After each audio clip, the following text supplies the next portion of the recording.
पास। तो उन्होंने बोला कि अगर आप कर लेंगे तो बहुत ज़्यादा रियल लगेगा। और मैंने थोड़ा सोचा और फिर मैंने हाँ भर दी। और उसके बाद से चीज़ें बदलती गई।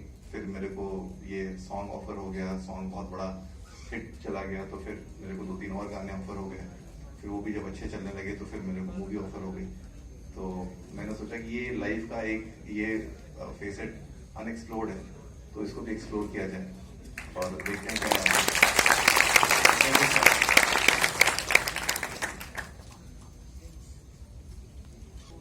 Like, can you relate to the people who are in acting field? Like, are you adjusting? You know, surprisingly आप किसी भी फील्ड में देखोगे ना, चाहे एक्टिंग हो, स्पोर्ट्स हो, बिजनेस हो, चाहे कोई बड़ा प्रोफेशनल हो, किसी भी फील्ड में आप जो टॉप का बंदा है ना, वो बहुत ज्यादा डिसिप्लिन और फोकस होता है। और आप ऊपर के लोगों को देखोगे ना, चाहे टॉप का पॉलिटिशियन हो, चाहे टॉप का ऑफिसर हो, उन सब में आपको सिमिलर ट्रेट्स मिलेंगे। ये बहुत कमाल की चीज होती है, आप किसी भी फील्ड में देख लो। तो जो डिसिप्लिन और फोकस है ना, ये कॉमन है हर एक फील्ड में। तो आई थिंक जो मेरे को आईएएस में जो मैंने डिसिप्लिन सीखी और जो मेरे फादर ने मेरे को सिखाया है, जिस तरीके से हम लोग पले बड़े, हम लोग को सुबह 4 बजे उठा दिया जाता था और बहुत ज्यादा नींद आती थी। तो एक डाइनिंग टेबल होती थी, उस पर हम सारे बच्चे बैठते थे। तो हम लोग क्या करते थे कि 4 बजे उठ जाते थे, फिर बारी बारी से हम सब सोते थे। तो सामने की तरफ सब बच्चे बैठ जाते थे और इधर की तरफ जो चेयर खाली होती थी, उसमें 2-3 चेयर्स जोड़ करके एक बच्चा सो जाता था। और फिर 10 मिनट वो सोता था, फिर 10 मिनट दूसरे की शिफ्ट लगती थी, ऐसे ऐसे होता रहता था।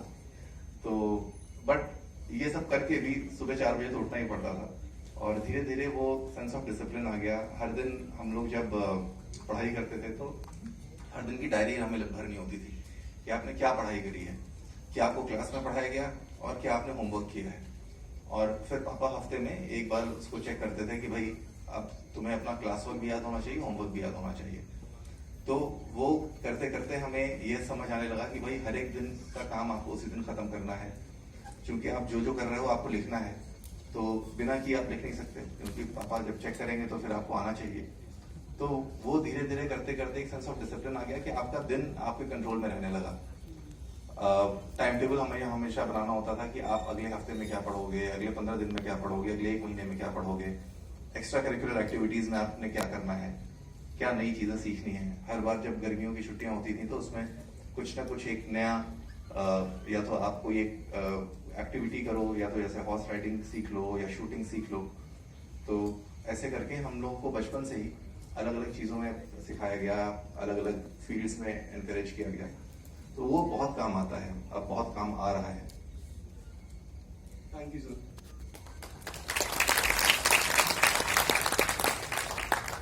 That you became an IAS because of your father's scoldings and everything. But what was that one factor that took you, that kept you motivated and took you so far?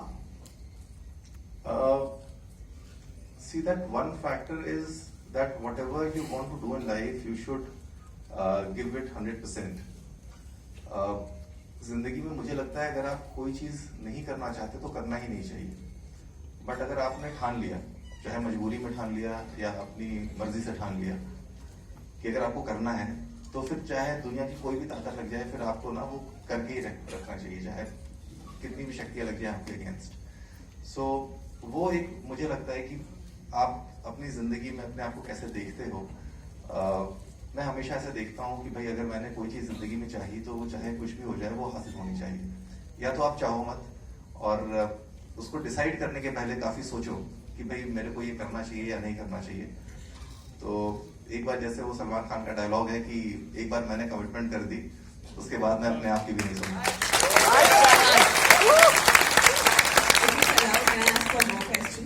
So like, is that your passion? Yes, it was. So like, you had a profession, already an IAS officer, now you also have a passion. So what's your view? A person, like, if I ask you, I should follow my passion or should lead to my profession? I think you should make your passion your profession. मैं हमेशा कहता हूँ कि लोग मेरे से पूछते हैं कि भाई जिंदगी कैसे जी जानी चाहिए, और कई बार आपने सुना होगा कि भाई दिल और दिमाग का क्या रोल होना चाहिए जिंदगी में। मुझे लगता है कि दिल ऐसा होना चाहिए जैसे यंग ब्रैड, एक रईस बाप की बिगड़ी हुई औलाद, जिसका जो मन करे वो मांगे। दिमाग कैसा होना चाहिए? दिमाग होना चाहिए रईस और पावरफुल बाप। वो अपने बेटे को बोले कि बेटा तेरे को जो चाहिए तू जा मांग करके। तो दिल जो है वो दिमाग का बेटा है, और दिल का जो मन करे वो मांग ले। दिमाग की इसकी जिम्मेदारी होनी चाहिए कि वो उसको हासिल करके दे, पूरा करके दे। तो अपने मन को कौन मारता है? अपने मन को वो मारता है जिसका दिमाग इतना शक्तिशाली नहीं होता। उसको लगता है कि यार ये इतनी बड़ी चीज कैसे मांग ली, ये तो हो ही नहीं सकती। तो वो नहीं करना चाहिए कभी। अगर आपको लगता है कि आपको कुछ ऐसी चीज चाहिए जो आप कर नहीं पा रहे हो, वो पॉसिबल नहीं हो पा रही है, तो अपने दिमाग को स्ट्रांग बनाओ, बजाय कि ये सोचने के कि यार ये चीजें नहीं करते, छोड़ो। वो कहते हैं ना कि जैसे अंगूर नहीं मिले तो अंगूर खट्टे हैं, वो कभी नहीं होना चाहिए।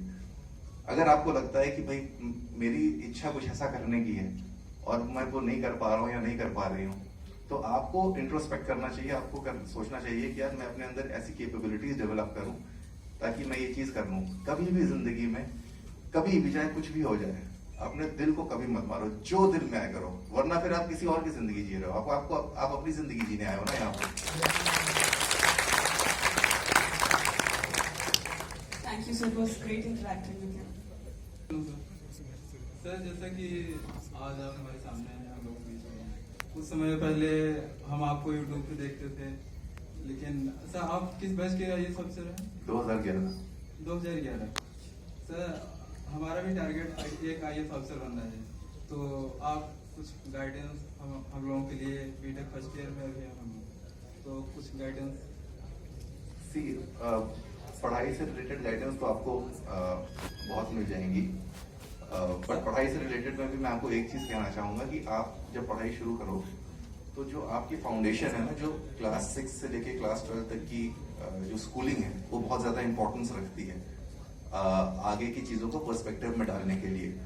तो इसलिए जनरली जो शुरुआत होती है प्रिपरेशन की, सबसे पहले एनसीईआरटीज रिवाइज करी जाती हैं 6 से लेके 12th क्लास तक की, और न्यूज़पेपर्स के ऊपर बहुत ज्यादा फोकस होना चाहिए। आपको कम से कम 3 न्यूज़पेपर्स तो एक दिन में पढ़ने चाहिए, जिनमें से एक इकोनॉमिक टाइम्स तो बहुत जरूरी है। एक द हिंदू पढ़ सकते हो, दूसरा टाइम्स ऑफ इंडिया पढ़ सकते हो, इंडियन एक्सप्रेस पढ़ सकते हो, बट इकोनॉमिक टाइम्स बहुत ज्यादा जरूरी है। ये तो बेसिक है। बाकी इसके अलावा आपकी बुक्स और ऑप्शनल के लिए आप जो भी कोचिंग ज्वाइन करोगे, आपके जो दोस्त हैं, टीचर्स हैं, वो आपको सजेस्ट कर देंगे। बट फिलोसॉफिकली मतलब आप अपने आप को डिसिप्लिन कैसे रखते हो, वो बहुत ज्यादा जरूरी है। ये प्रिपरेशन ना बहुत ज्यादा, एक तरीके से कहें तो बहुत डिफिकल्ट भी होती है, बहुत ज्यादा डिफिकल्ट है इन द सेंस कि अगर पढ़ने की आदत नहीं है इतने घंटे, तो बहुत मुश्किल हो जाता है कि आपको हर दिन कम से कम 16 घंटे तो बैठ के पढ़ाई करनी ही करनी है। तो 16 घंटे अगर आपको बैठने की ही आदत नहीं है, तो आप बैठ करके पढ़ोगे कैसे? फिर अब तो इतने ढेर सारे डिस्ट्रैक्शंस हो गए हैं, सोशल मीडिया है, फोन्स हैं, कितना कुछ है। तो उन सब चीज़ों से आप कैसे अपने आप को दूर रखोगे, कैसे अपने टाइम को कंस्ट्रक्टिवली यूटिलाइज करोगे, ये सब एक चैलेंज है। और बहुत से लोग आपको मिलेंगे जो आप देख रहे होंगे कि बहुत ज़्यादा तेज़ है पढ़ने में, बट उनका सिलेक्शन नहीं हो पाया, तो आप डिमोटिवेट हो जाते हो कि भाई इनका तो नहीं हो पाया, मुझे तो लगता है मैं शायद इतना ज़्यादा तेज़ नहीं हूँ, तो मेरा कैसे होगा? वो उन सारी चीज़ों का आंसर सिर्फ और सिर्फ मेहनत है। अगर आपको अपनी मेहनत पे भरोसा है, कभी भी आपके दिमाग में डाउट है ना किसी भी चीज़ को लेकर जिंदगी में, तो आप वापस जाओ और अपना प्रिपरेशन स्ट्रॉन्ग करो।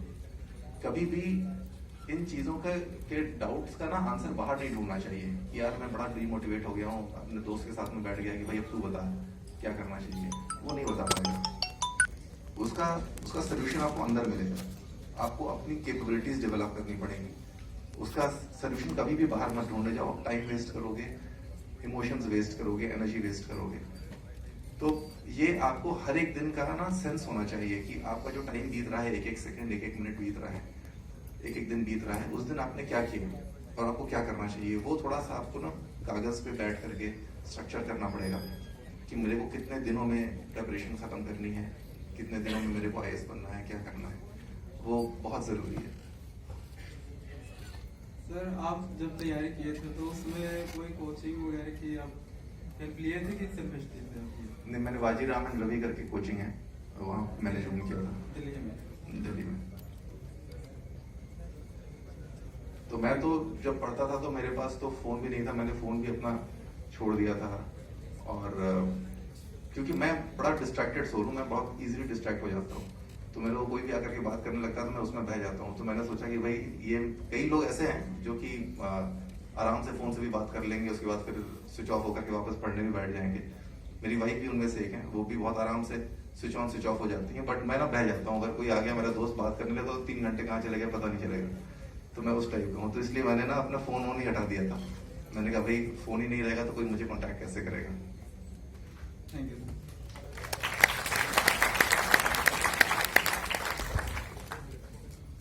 Congratulate and admire your acting skills. So you are a very good actor. Thank you. But मेरे मन में जो सवाल था वो ये था, जब आपने एक मतलब आईएएस आप बने होंगे तो आपने जरूर सोचा होगा कि मैं पब्लिक सर्विस करूंगा, आपके मन में होगा कि मैं पब्लिक के लिए कुछ करूंगा। तो सर जब आप एक्टिंग में जाते हैं, एक्टिंग फील्ड में अपना टाइम जो आप डिवोट करते हैं, तो सर आपको ऐसा लगता है कि आपको जो पुराना ख्वाब था, जो पब्लिक आपको सर्विस करनी थी, उसमें आप कहीं लैग होते हैं, या फिर मतलब इस मामले में आपके सर क्या विचार? ये बहुत अच्छा क्वेश्चन है, मुझे कई बार लोगों ने पूछा है। तो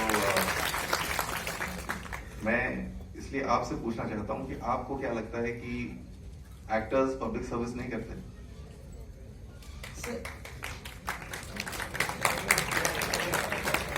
देखो, पब्लिक सर्विस के ना कई मायने हैं। आप कई तरीके से आप सोच सकते हो कि अगर कोई इंसान आपके पास आता है, वो परेशान है, तो किसी बात से परेशान है, लेट्स से कि उसका घर नहीं बन पा रहा है और आपके पास अथॉरिटी है उसका घर बनाने की, बट आप देखते हो कि भाई मेरे पास जो अथॉरिटी है उस अथॉरिटी से भी घर नहीं बन सकता। तो एक तो तरीका है कि भाई आप उसका किसी तरीके से घर बनवाओ। दूसरा क्या तरीका है? दूसरा तरीका है कि आप उसको खुश कर दो। तीसरा तरीका है कि शायद उसको उस घर की जरूरत ही ना पड़े, वो खुद से घर बना ले। कई मायने हैं पब्लिक सर्विस के। और हम लोग जिस तरीके से पले बढ़े हैं, जिस ओरिएंटेशन से बड़े हुए हैं, हमें लगता है कि सिर्फ एक ही मायना है कि जो इंसान आ रहा है उसको उस वक्त जो चाहिए अगर वो आप दे सकते हो तभी पब्लिक सर्विस होती है। बट मुझे लगता है कि सोसाइटी ऐसे फंक्शन नहीं करती है। जितनी भी डेवलप्ड सोसाइटीज आप देखोगे वहां पे ये सारी चीजों की जरूरत नहीं पड़ती है।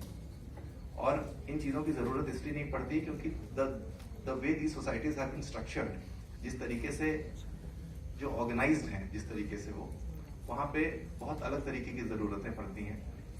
मुझे लगता है पब्लिक सर्विस को जैसे हम सोचते हैं